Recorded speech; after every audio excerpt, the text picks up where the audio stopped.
agenda for this evening is we're going to touch on the role of the Integrity Systems Company.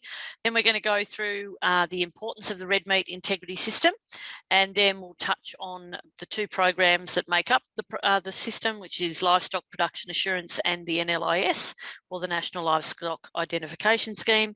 And then we'll go basically into a fair bit of detail around what those programs mean for you, and then we'll touch on audits as well. We'll try and keep it really practical and lots of tips as well. So just to start off with, what and where does Integrity Systems Company, how does that fit into the red meat structure? Well, ISC, or Integrity Systems Company, is a subsidiary of Meat and Livestock Australia, which is a service provider to industry. So MLA and ISC provide industry services. The organisations in the top row are focused on policy and strategy, and they're often referred to as peak industry councils. And so they advocate on behalf of producers to decision makers, particularly around strategy for the industry and how levy funds are spent. Now, all those organisations on the slide there have separate roles, but they all work together to support the industry. Now, Meat and Livestock Australia, for those of you that aren't sure, MLA is responsible for research, development and adoption and marketing activities on behalf of the red meat sector, which consists of beef, sheep meat and goats.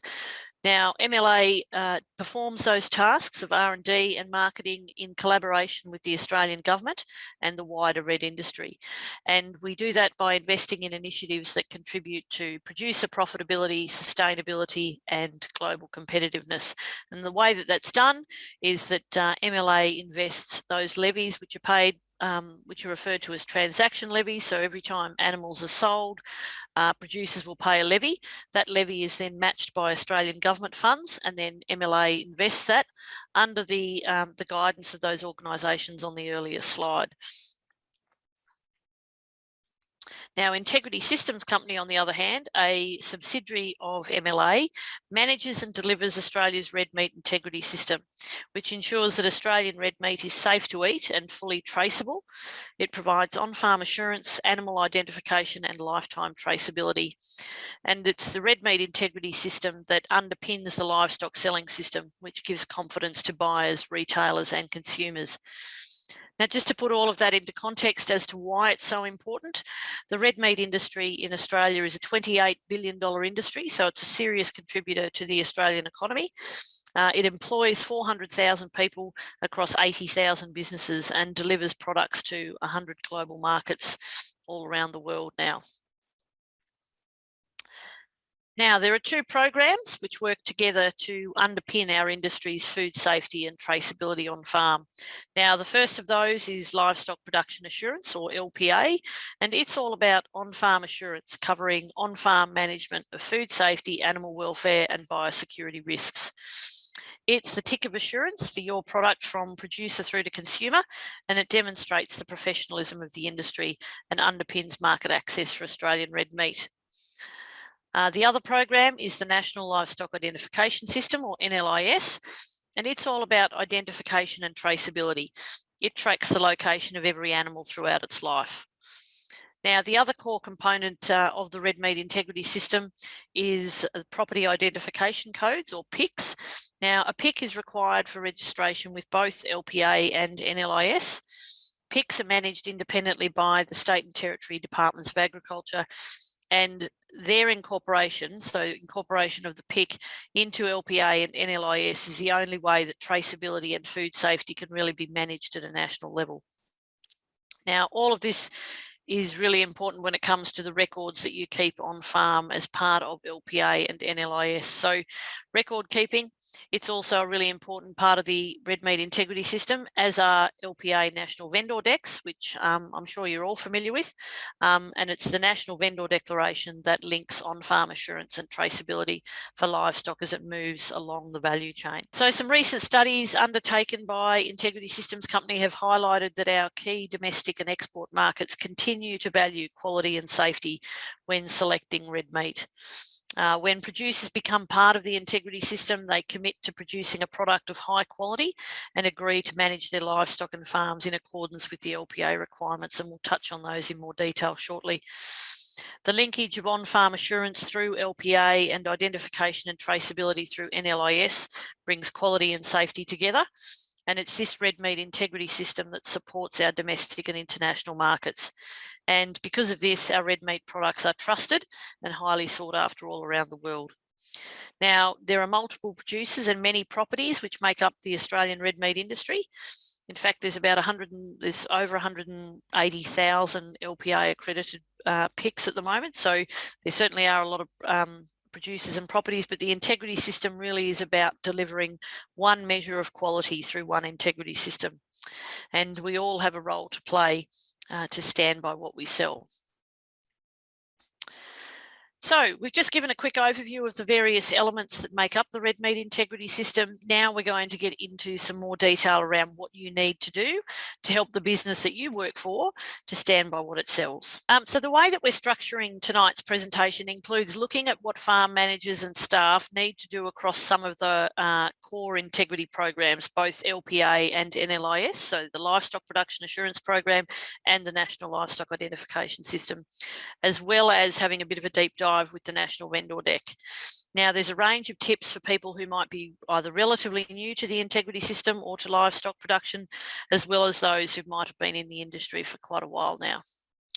So just to kick us off, the red meat integrity system, it's all connected, as I talked about before. But the diagram on the right-hand side of the slide there shows how LPA and NLIS, together with PICs, property identification codes, the National Vendor Deck, and record keeping, all work together to deliver the red meat integrity system. So we're going to look at the specifics of each program now and what your responsibilities as staff are in the red meat integrity system. So, livestock production assurance, what does it mean on farm? So the majority of Australian meat processors require livestock to be sourced from LPA accredited properties. This means that properties have more options when it comes to selling their livestock. So people working on LPA accredited properties commit to carrying out on-farm practices that support the integrity of the entire system. Now, this is verified when the accredited producer or staff sign LPA national vendor decks for livestock movements. Now, the National Vendor Deck is a legal declaration, so it's really important that you understand what you're signing. Now, there are 7 LPA requirements that LPA accreditors properties must abide by, and they are the property risk assessment, safe and responsible animal treatments, stock foods, fodder crops, grain and pasture treatments, preparation for dispatch of livestock, livestock transactions and movements, biosecurity and animal welfare. So what does this mean for you? Well, we'll go through each requirement now in a little bit more detail. So the first element there is the property risk assessment. And why is this important? It's important to minimise the risk of livestock being exposed to sites that are unacceptably contaminated with persistent chemicals, such as dip sites, or physical contaminants, such as power poles and old machinery. Now, risks where animals could come into into contact with physical or chemical contaminants need to be identified and reduced. If not managed, unacceptable levels of these may result in failure to be paid for the livestock, along with possible legal liabilities for resulting costs faced by the supply chain, for example, which may indirectly impact you. Now, it's important to protect our markets by ensuring all livestock are free from these contaminants. So how can you help meet this requirement? You should be aware of the risk assessment and map of the property and ask the owner or your manager to see the map. Report any new risks to ensure that the assessment and map stays updated. Reduce the chance of animals encountering chemicals such as organochlorine pesticides or heavy metals or physical contaminants on farm by avoiding known risk areas when moving or handling stock, for example. If there is a fenced dump, always make sure that the gate is kept closed. Dumps are a common source of contaminants on properties. And you should also record if animals encounter chemicals or physical contaminants during handling. And if a problem does occur, such as animals accessing an area they shouldn't, or a needle breaking off when you're treating an animal, for example, make sure this is reported and recorded. Now, the second requirement of the Livestock Production Assurance Program that we'll focus on is safe and responsible animal treatments. So why is this important? It's important to ensure that animal treatments are administered in a safe and responsible manner that minimises the risk of chemical residues and physical hazards. Animals need to be treated responsibly to protect the reputation of Australian red meat. So how can you help with this requirement? You need to document all animal treatments. It's important to know when animals were treated and why. Buyers will want to know whether the livestock is still within a withholding period or an export slaughter interval prior to purchase. You should also complete a chemical users course. Anyone applying or handling chemicals must be able to demonstrate competency in the storage, handling, preparation, use and disposal of chemicals. Chemical users should hold or be under the supervision of someone who has a current recognised chemical users certificate. It's also a good addition to your resume. You should store chemicals correctly. They must be stored in accordance with the manufacturer's recommendations, and chemicals should be locked away to restrict access to only those that know how to use them. Clean yards and pens where chemicals have been used on livestock to reduce any contamination. You should record when equipment is used and cleaned. You absolutely have to identify animals that have been treated with HGPs or hormonal growth promotants. Some countries and customers will not accept beef products that are treated with HGPs. Records must be kept each time an animal is treated. They also need to be identified with a triangular ear punch. So be extra careful when loading cattle for sale that may have been treated with HGPs. Always double check. And you should also make sure that you are trained and competent to administer animal treatments to ensure the correct dosage and to minimise injury to the animal. So the third requirement of LPA that we'll focus on is around stock foods, fodder crops, grain and pasture treatments. So why is this requirement important? Why is it important to manage stock fodder of grain and pasture? It's important to minimise exposure of livestock to foods containing unacceptable chemical contamination and guarantee livestock are not fed animal products. So these are really important food safety elements of the program, and they can potentially harm the reputation of Australian red meat. So how can you help meet this requirement on farm? Record chemical treatments on stock feed. Agricultural treatments should be recorded and passed on when selling stock. You need to have clear records of what paddocks are sprayed with what, sorry. If you use a spray contractor, follow up the spray details with them and then save those records. Record when animals come into contact with chemicals. Record animal movements around the property, and if they come into contact with chemicals, then notify the owner. Complete a chemicals users course. Again, anyone applying or handling chemicals in pasture and cropping must also be able to demonstrate competency in the use and disposal, handling and preparation of chemicals. Store those chemicals correctly. They must be stored in accordance with the manufacturer's recommendations, and you should also make sure that you do not feed RAM products or restricted animal material products. RAM includes meat and bone meal, blood and bone meal and other animal meals. Now, feeding RAM products is not permitted, and you must ensure that livestock do not have access to any of this feed. And you need to store and dispose of any RAM feed, such as chook or dog food, for example, appropriately. The fourth requirement of LPA that we'll take a look at is around preparation for dispatch of livestock.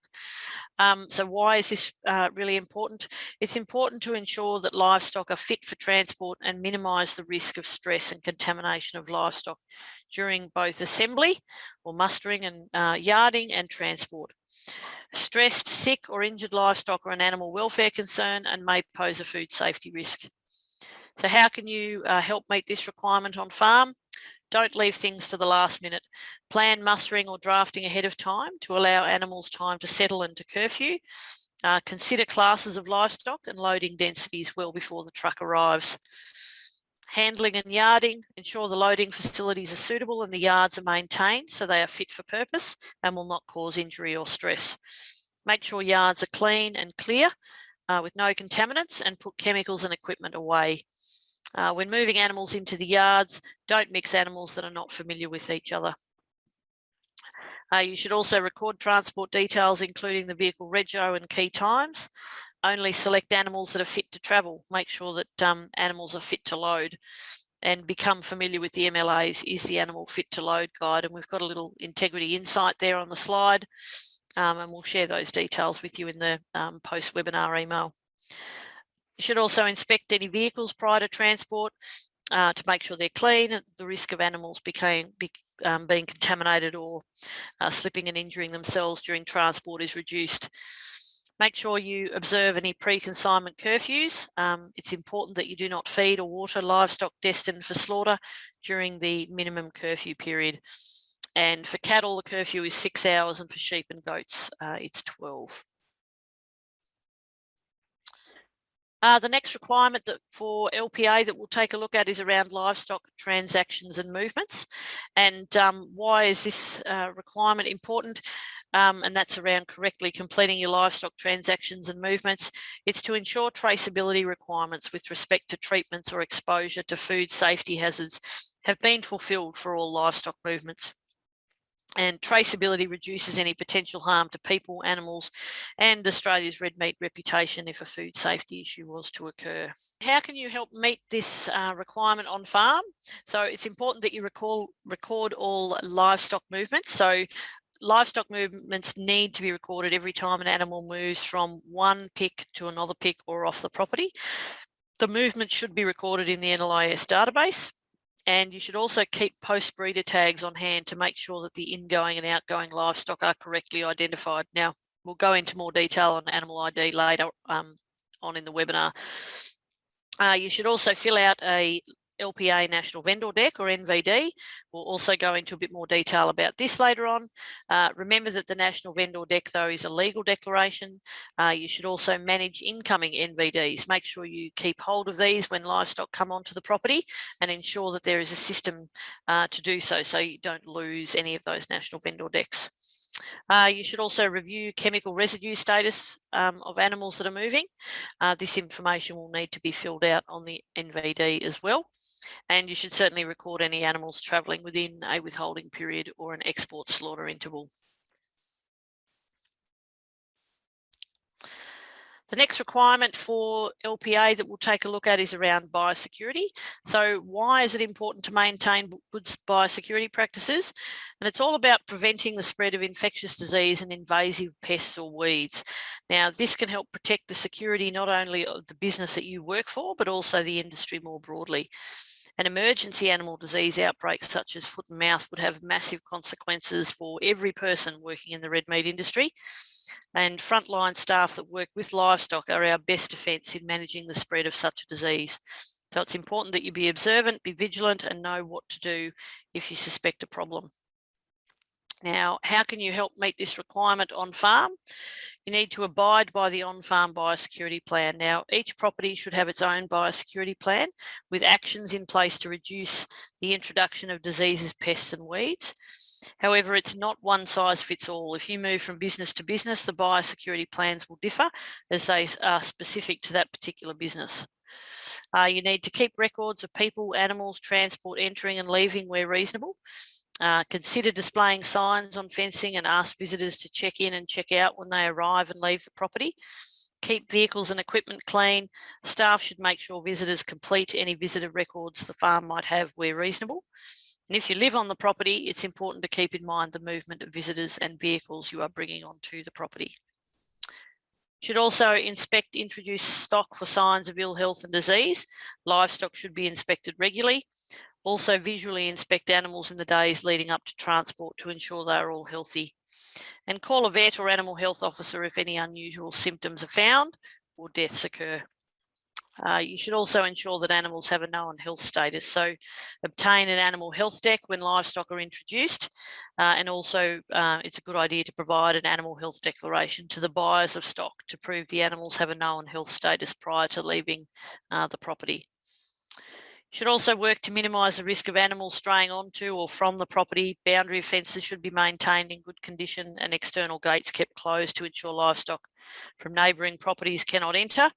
And it's a good idea to store the phone number for the emergency animal disease hotline that's on your screen in your phone. But just a reminder that biosecurity is not just about exotic animal diseases. It is about how you plan on your property to manage all sort of diseases and pests and weed incursions. And as I said before, it's not a one size fits all, but things like keeping a visitor register are also very helpful in current circumstances where farms are not required to have the check-in, check-out for COVID, but there is an expectation that you're keeping records of visitors to the farm, and that will be aligned with your farm biosecurity plan. Now, the final LPA requirement that we'll take a look at is around animal welfare. So why is this important? Well, animal welfare is extremely important to our customers and consumers all around the world, and it's a key requirement for good production outcomes as well. The inclusion of the national standards and guidelines for animal welfare within the Livestock Production Assurance Program clearly communicates the Australian red meat industry's commitment to providing excellent animal welfare outcomes and provides us with a marketing advantage in a global market. Now, the animal welfare standards and guidelines are written in simple to understand and practical language and clearly define the roles that we all need to play to ensure the animals we are responsible for are receiving the best possible care. So how can you help meet this requirement on farm? You need to make sure that everyone on the farm is familiar with the Australian animal welfare standards and guidelines for the species of livestock that you manage. The person responsible for the livestock needs to be certified, and that they must, and then there must be training for staff, and that must reflect the standards and guidelines. You should also regularly inspect livestock when they are on the property. You need to respond to issues promptly and have procedures for dealing with sick or injured livestock. Check for injuries or issues when loading in particular, things like ingrown horns, blindness, cancers, old injuries, etc. when loading, and do not load if they are not in a condition to travel. And read through that fit to load guide for more information. And also, at a really practical level, it's really important that we're very mindful when sharing images on social media, for example, that can be misinterpreted. So we've had a bit of a look at each of those 7 requirements for the Livestock Production Assurance Program. We're now going to just have a quick chat about record keeping that aligns with each of those requirements. The first and the most important message here is that there is no perfect formula when it comes to record keeping. In terms of how, and as we've just seen there in the poll, and that's a fairly consistent across a couple of webinars where we've been asking those questions, but some farms use diaries or record books, others use farm management software programs or computer spreadsheets. It's important that all staff, though, are aware that what records need to be kept and what system to use on their property. But regardless of the method, it's important that all relevant management activities are accurately and clearly recorded and that they capture the required information. Now, it's important that all staff are on the same page when it comes to record keeping on farm and whose responsibility it is to complete each aspect of the record keeping. To make it easier, however, Integrity Systems Company has created some record keeping templates which are aligned to the 7 LPA requirements that I've just been through, and they outline all the info that you need to be recording. Now, these are available, as you can see there, at the Integrity Insight on the screen. You can get them from the Integrity Systems Company website just by searching for record keeping template, or you can, if you have the LPA account access, you can order a hard copy through the LPA Service Centre, or you can speak to the manager and ask for a hard copy if you aren't sure what record keeping they might have on farm. You could also contact the ISC customer service team. But red meat businesses and properties are not obliged to use the templates that we've created if they're already capturing the required information in another format or program. But if your farm doesn't currently have a record keeping system, then there is certainly a great place to start and a great resource to ensure that you are capturing what you need to against each of those 7 requirements. Now, a reminder here that LPA records will be reviewed by an auditor, so it's important to make sure that they're accurate and up to date. But don't panic, audits are about identifying areas for practical on-farm improvement, and we'll talk a little bit about audits later on.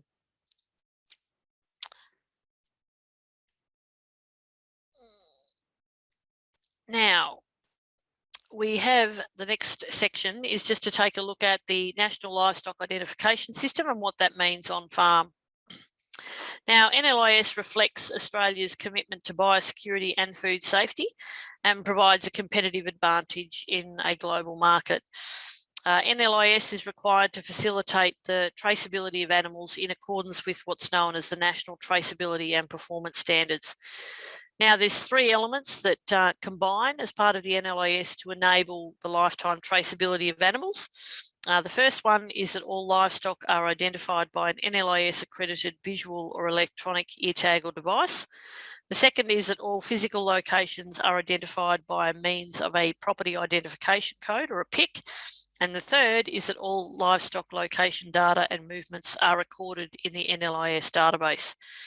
Now, livestock transfers between PICs must be recorded by transferring the tags in that database.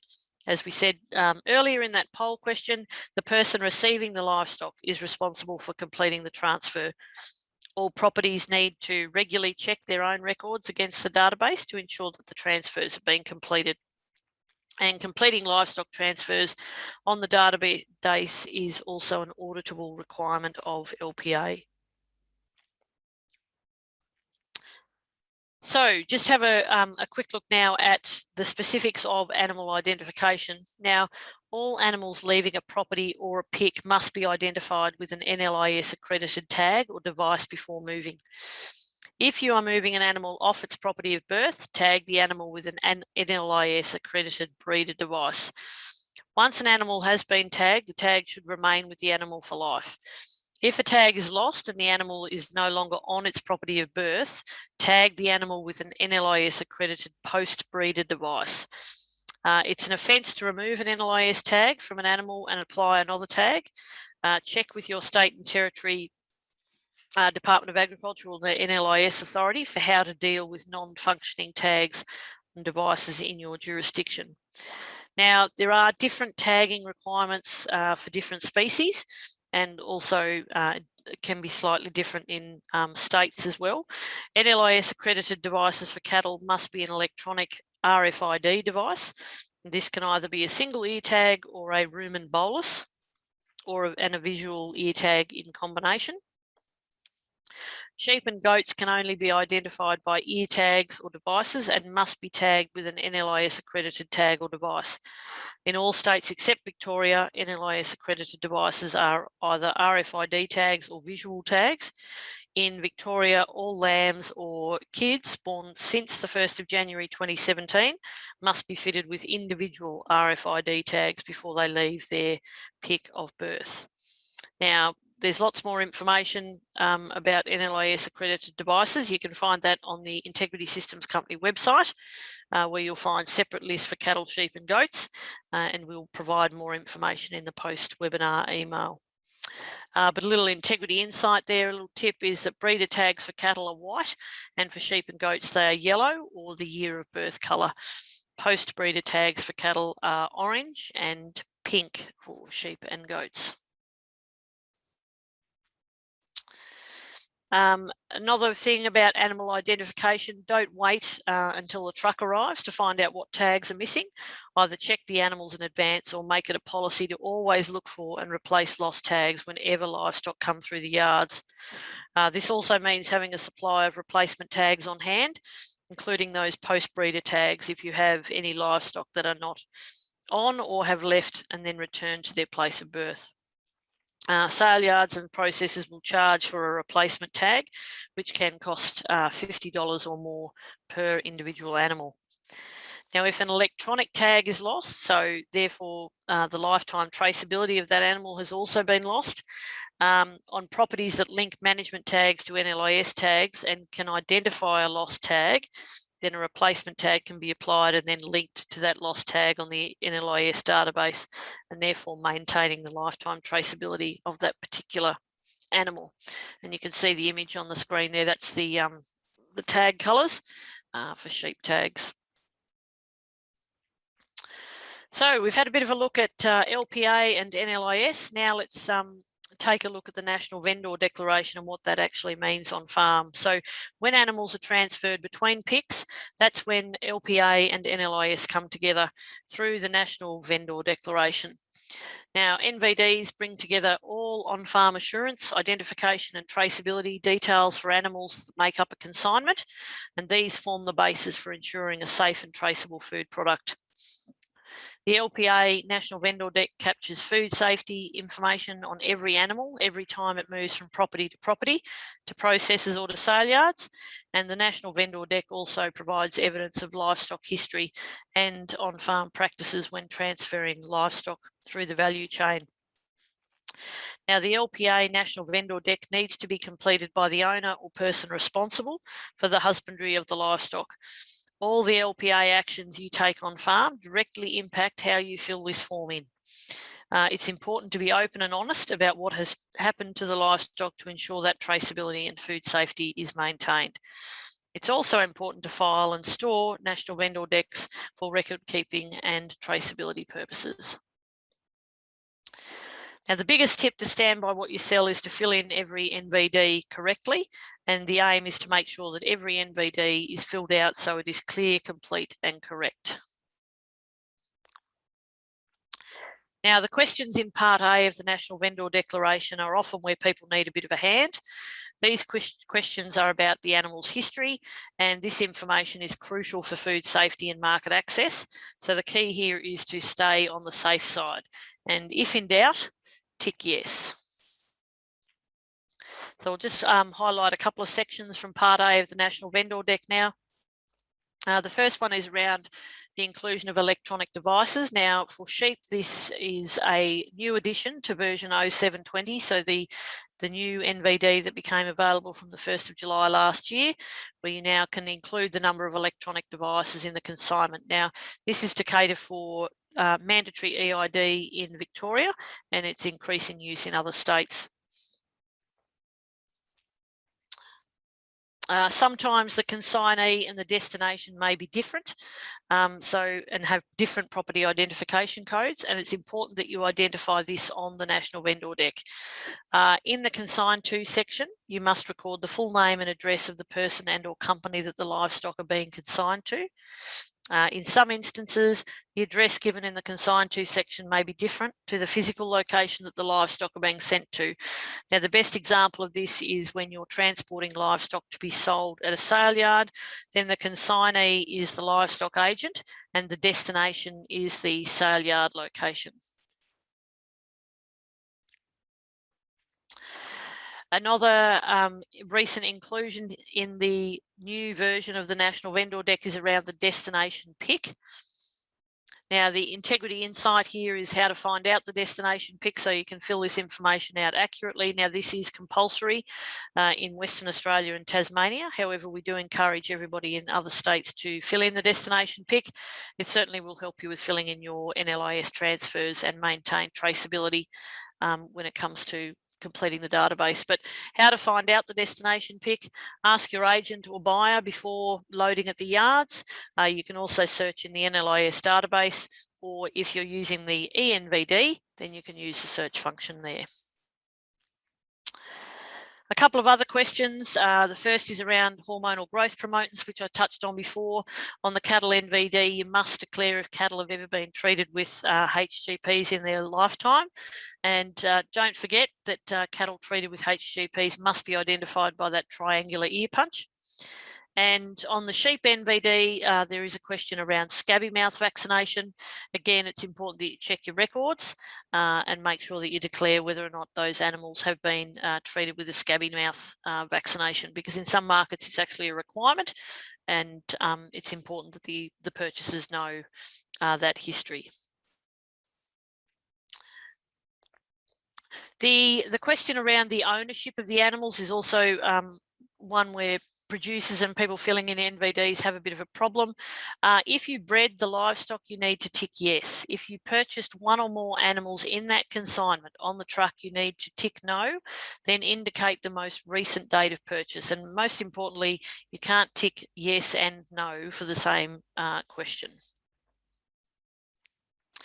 With things like chemical and veterinary treatments, be mindful of withholding periods for both animal treatments and feed treatments. Again, declare the risk. For all those questions, tick yes or no, not both, and check your records to be sure.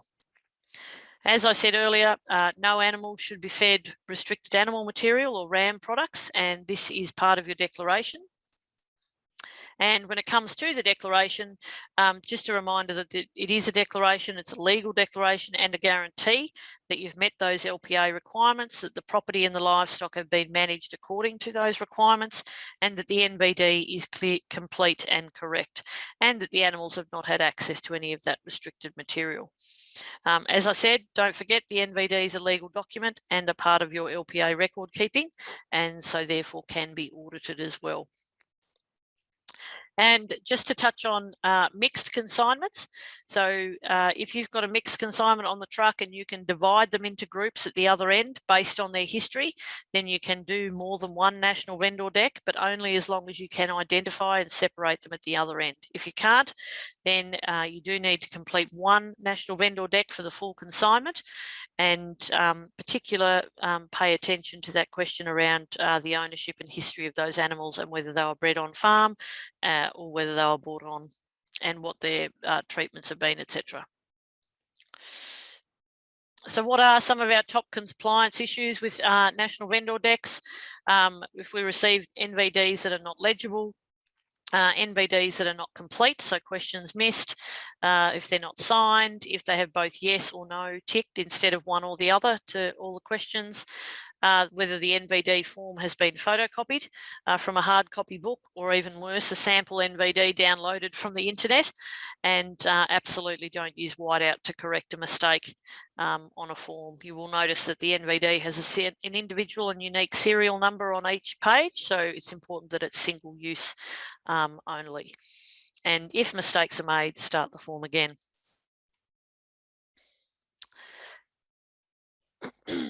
So we also have the new or the ENVD system. So the mobile friendly user centric ENVD system is available to all LPA accredited producers, feedlots and value chain stakeholders to use as their consignment paperwork, including the national vendor deck. It's more accurate than paper forms and ensures that the latest version of the NVD is always being used. It reduces time and duplication spent completing your livestock assurance and health declarations. It reduces the cost of storing and retrieving historical consignments for auditing, reporting and administrative purposes. You don't need to wait for new NVD books to arrive, and there's new features and enhancements which are being routinely released in response to feedback. Now, the ENVD is not just a national vendor deck, it's actually a system for completing all your consignment paperwork digitally, including your livestock assurance and your health declarations. Now, there's a multitude of benefits for using the ENVD, and they include the ability to copy information to multiple forms, such as the NFAS or National Feedlot Accreditation Scheme, Meat Standards Australia, and you can use templates to save even more time. The ENVD is very mobile friendly. It's optimised for mobiles and will continue to improve. It's securely stored and always available. You won't need to wait on those books, as I said, or find your handwritten records. Simplifies the LPA audits in that your NVDs will all be in the one place and are easy for the auditor and yourself to find, and it can be printed at any time whenever you hit the submit the submit button, which will be available for you to use. Now, in addition, properties will also receive a $30 discount on their LPA accreditation or re-accreditation fees if they choose to go digital with ENVDs at the moment and use the ENVD system to complete their consignment paperwork instead of the National Vendor Deck books. So you might like to think about suggesting the use of the ENVD in your business to help streamline the process for them. So how do you complete an ENVD? So firstly, you need to log in using your livestock production assurance credentials. Now, conscious that a number of people that work on properties have access to the LPA producers login details. However, you might also like to consider discussing with the manager, for example, that you get third-party access. So you're able to access that using your own credentials. Or you can also use a specific direct link, and we'll share that with you in the post-webinar email as well. Now, there are lots and lots of tips for completing or using the ENVD available. We'll share those with you, and plus we also have a number of we've got some webinars coming up, which will also be a bit of more of a deep dive into the ENVD if you're interested. So just before I finish up, I did just want to touch on audits. As I said earlier, with audits, don't panic. They're simply about identifying areas for practical on-farm improvement. It is a condition of accreditation that LPA properties agree to participate in the audit process. All LPA accredited properties may be audited. Subjects for auditing are selected at random from the database of all LPA accredited properties, including those just with a few livestock. We do approximately 3,000 audits a year. 2,000 of those would be random audits, and 1,000 of them might be targeted. Now, LPA audits are conducted each year to ensure that the management systems introduced by livestock producers comply with the LPA rules and standards, which are the types of things that we touched on before as we went through each of those different requirements. And the audits act as a check of Australia's red meat integrity system. They can be conducted remotely or on farm. Properties selected for a remote audit upload evidence of their records and documents directly into their LPA account, where they are reviewed by an auditor. Remote audits do not include an on-farm visit. And reviewing on-farm practices against the audit checklist will identify any areas that may need attention before the audit so that it progresses smoothly. And just a reminder that your farm records will be reviewed by an auditor, so it's important to make sure that they're accurate and up to date. Now, we've got a really great audit checklist, which is available on the ISC website, which will also be sent out as part of an audit notification pack. But probably the best tip there is to don't leave it till an audit to get your record keeping in order. It's certainly a good idea to do that well in advance, but you can use these audit checklists and other materials such as all those templates that I talked through before in terms of record keeping to make sure that you're keeping the right records for your property. Now, where can you go to source some more information? I'm conscious we've covered a fair bit of ground tonight. We do have lots of resources available. So the Integrity Systems Company website is a great place to start, where you'll find the details, the checklists around each of those requirements for LPA, the record keeping templates and the like, plenty of FAQs. You can also get some information directly from the LPA Service Centre website as well. We also have a monthly email, which is called Integrity Matters. Now, if you don't receive that at the moment and you'd like to, that's a bit of a one-stop shop for all our latest news. If you want to keep up to date with things that have changed, for example, Integrity Matters is a great piece of information. If you don't receive that, then you can subscribe on the website, or you can also reach out directly to the customer service team, and we'll make sure that we put that subscribe link in the post-webinar email. We're also across all the usual social and digital channels, Facebook, Twitter and YouTube, where we have lots of great digital resources and animations, particularly around completing the National Vendor Deck and how to use the ENVD, for example. And just before I finish, just a reminder that the NVD is a declaration. We can't do it for you. Your livestock agent can't and shouldn't be doing it for you, but we're here to help, and we have lots of information available to do that. So that's it from me, Dee. We've covered a lot of ground. Happy to take any questions. Awesome. Thank you so much, Kathleen. Lots of great tips and information in there for our team online tonight. So folks, we are going to go to questions in a minute. So if you've got any other questions that you want to put to the team, please put them in the Q&A down the bottom there. And we've got about another 8 or 9 minutes to be able to answer those for you. I have got quite a stash of questions here that were sent through earlier by people who registered. So we are going to go through some of those. Before we do, though, I just would like to draw your attention to the chat box where we're going to put in the evaluation survey link in there. Very short, sharp and shiny, I promise. But if you could take a minute or so to just give us your feedback on the session, that would be greatly appreciated. So we are going to start with George Basher in the NLIS team for Integrity Systems Company. So George, we've got a couple of questions here related to NLIS. So the first one is, Is it my responsibility to complete an NLIS transfer for the owner? You able to enlighten us on that one? Yeah, hi. So it is the responsibility of the person receiving the livestock. So if you're the manager on farm, then yes, you need to do it as part of your responsibility. That's pretty much the short of it. Okay, excellent, thank you. And second question we've had is, what should I do if an animal loses its tag? So if an animal dies, what should I do with the tag? So if the animal loses its tag, it's a live animal that loses its tag, you put another tag in. Now, if the animal was born on your property, you put another white NLIS tag in. If it was an animal that you purchased, then you put an orange post-breeder tag in, and it's an orange colour tag. You should have some of them if you are buying cattle in to replace stock.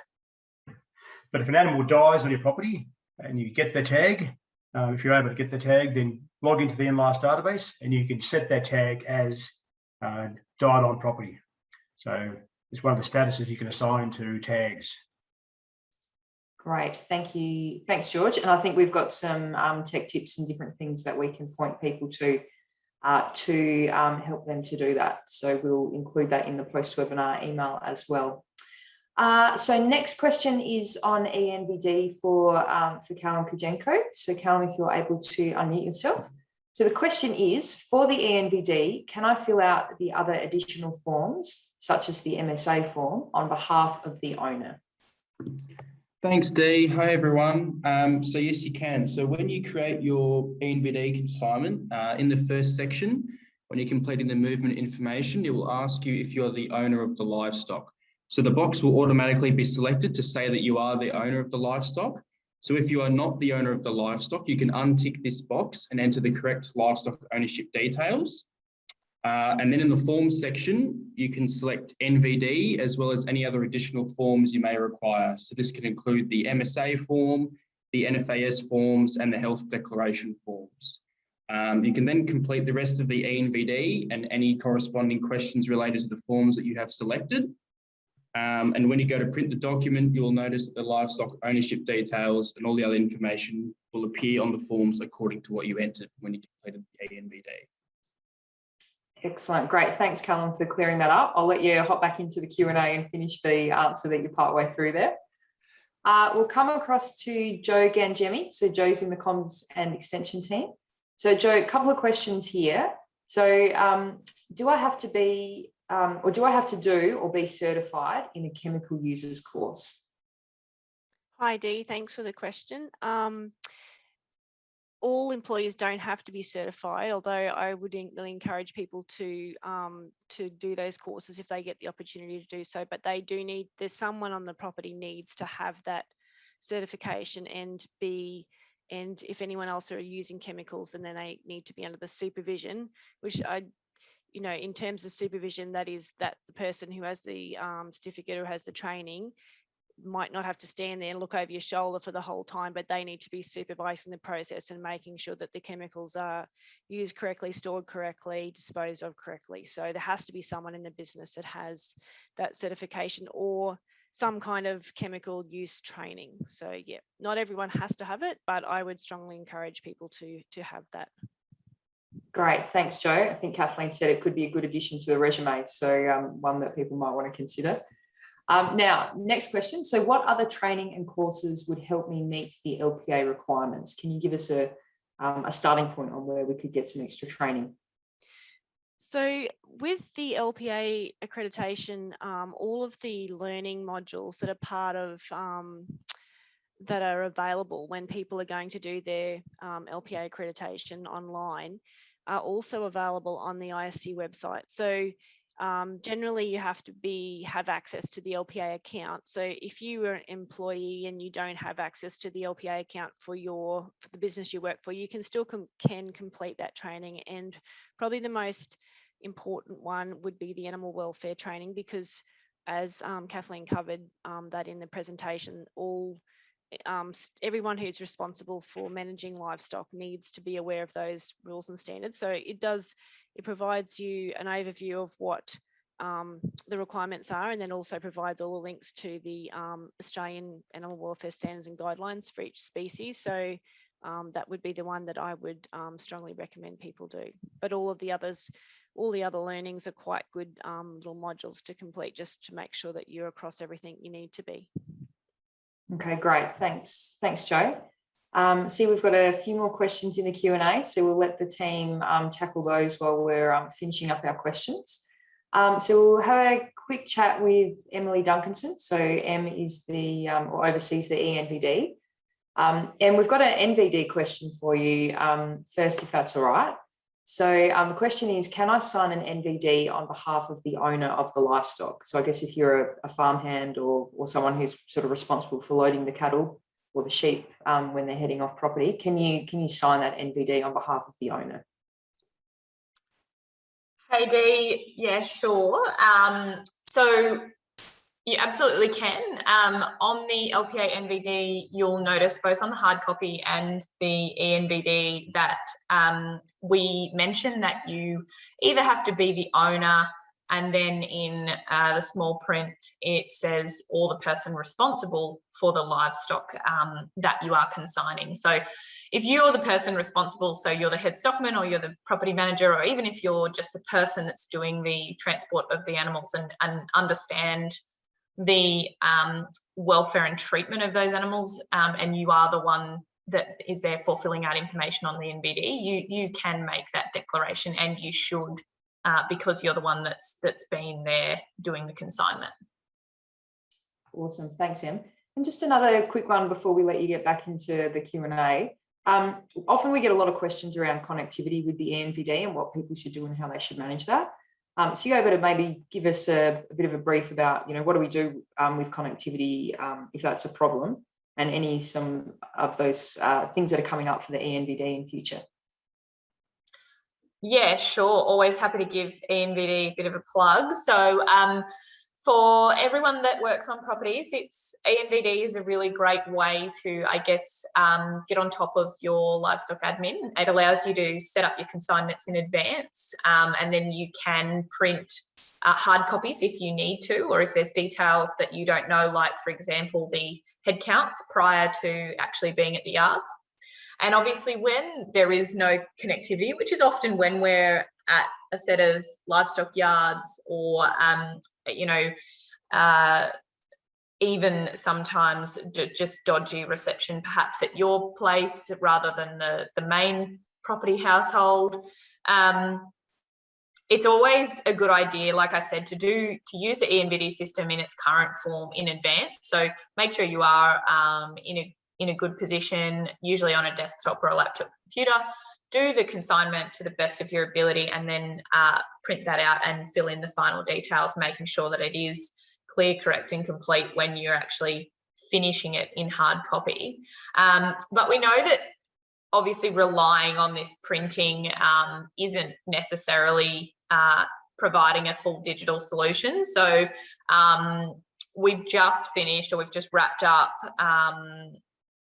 a research project to understand all of the connectivity requirements for all of our different users. So that includes, yes, managers and owners of properties, but also just the people that are on the ground doing the NVDs. And we will be building a mobile app very soon, which will enable all offline transfer of digital consignments. So what that means is that you will be able to start your consignment at the yards like you would on paper on a mobile app, and transfer that information to the transporter and other people without having internet or phone service. So we're really excited about that, and I think that will enable a lot more people in industry to adopt ENVD and make sure that their consignments are really complete and that everyone's compliant, which will be great for everyone.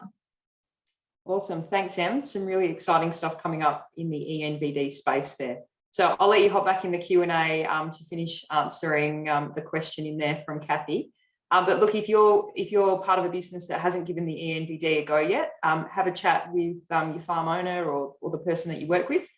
Might be something that you can give a go in the near future. So Kathleen, we're going to come back to you to finish up. So we had a couple of people in the poll question not keeping farm records yet. So we've got a, yeah, you know, it's a big job in terms of where to start and understanding, you know, where you might be able to, I guess, start to make it easy for you. So what's ISC's recommendation when it comes to making a start with those farm records? Thanks, Dee. I guess the key point there is that farm record keeping is really important, but it's not just important for the livestock production assurance program. You are required to keep records for a number of other activities that you do on farm. Try and keep that record keeping consistent and work for your business, but recognising that those people that might be new, or there might be small landholders that need a little bit of help as well. There's plenty of resources and plenty of information available to get you started. You can certainly work with your rural retailer, for example. They might have some great tips, but I would start with the Integrity Systems Company website. That will link you off to various resources that we might have on YouTube, for example, or some written things. But yeah, the ISC website, best place to start. You'll get the checklist, you'll know what you need to be keeping, and then you'll also get those templates that will be the best place to start.